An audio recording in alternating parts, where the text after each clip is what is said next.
यातील Viviana mall समोर burning कारचा थरार पाहायला मिळालाय। वाहन चालकाच्या प्रसंगावधानानं सर्व प्रवासी मात्र बचावलेत। छत्रपती संभाजीनगरहून मुंबईला जात असताना मारुती स्विफ्ट गाडीमध्ये हायवेवर तिनं पेट घेतला।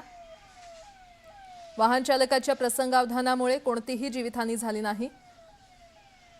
शनिवारी पहाटेच्या सुमारास ही घटना घडली असून गाडीनं पेट घेतल्यामुळे मुंबई नाशिक मार्गावर काही वेळ वाहतूक कोंडी झाली होती।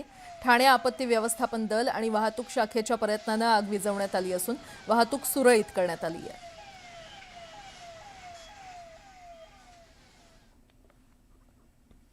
एक आंतरराष्ट्रीय बातमी। चिलीतील सॅन्टियागो इथे गॅसची वाहतूक करणारा ट्रक उलटला आणि स्फोट झाला। आगीमध्ये ट्रक जळून खाक झालाय।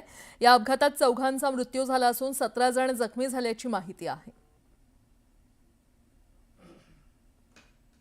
आणि ही संपूर्ण दृश्य सीसीटीव्ही कॅमेऱ्यात कैद झालेली आहे। गॅस वाहतूक करणारा टँकर उलटला किंवा त्याचा स्फोट झाला आणि त्यानंतर एकच धुराचे लोळ उठले।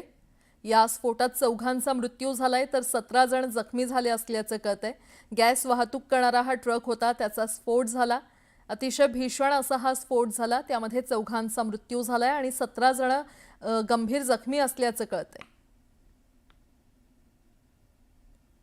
इंडिया एआय इम्पॅक्ट समिट दरम्यान युवक काँग्रेसच्या वतीनं आंदोलन करण्यात आलं। यावर मुख्यमंत्री देवेंद्र फडणवीस यांनी प्रतिक्रिया दिली आहे। युवक काँग्रेसने देशाची बदनामी केली। जगभरात एआय समिटची चर्चा सुरू आहे। मी या निषेधाचा निषेध करतो। काँग्रेस पक्षानं आपलं मानसिक संतुलन गमावलंय आणि त्यांना देशाच्या हिताचं काहीही दिसत नाही असं म्हणत मुख्यमंत्री फडणवीसांनी काँग्रेसवर टीका केली।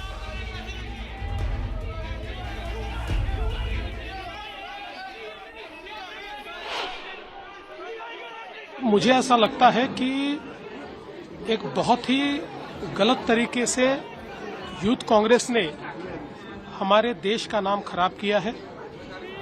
एआई इम्पैक्ट समिट पूरे विश्व में चर्चा का विषय है।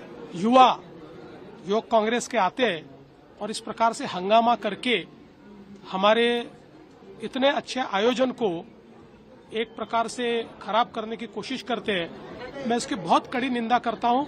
मुझे ऐसा लगता है कि शायद हमारे कांग्रेस पार्टी की दिमागी हालत बहुत खराब हो चुकी है।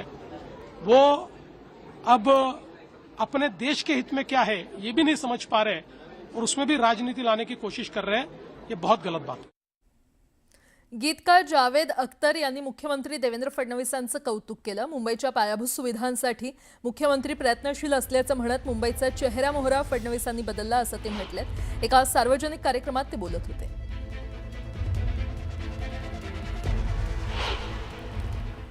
और मुख्यमंत्री जी, मैं इस मामले में बिल्कुल मेरी रेपुटेशन नहीं है कि मैं झूठी तारीफ किसी की करूं, लेकिन मैं आपसे कह रहा हूं कि you are the personification of the city.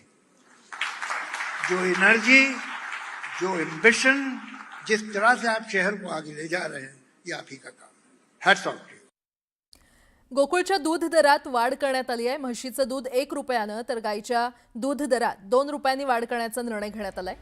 काल झालेल्या गोकुळच्या संचालक मंडळाच्या बैठकीत दूध दरवाढीवर शिक्कामोर्तब करण्यात आलाय। हे नवीन दर आजपासून लागू होणार आहेत। या दरवाढीमुळे कोल्हापूर जिल्ह्यातील सुमारे 5 लाख दूध उत्पादक शेतकऱ्यांना फायदा होईल आणि त्यांच्या हातात महिन्याकाठी 7 ते 7.5 कोटी रुपये ज्यादा मिळण्याचा अंदाज वर्तवण्यात आलाय।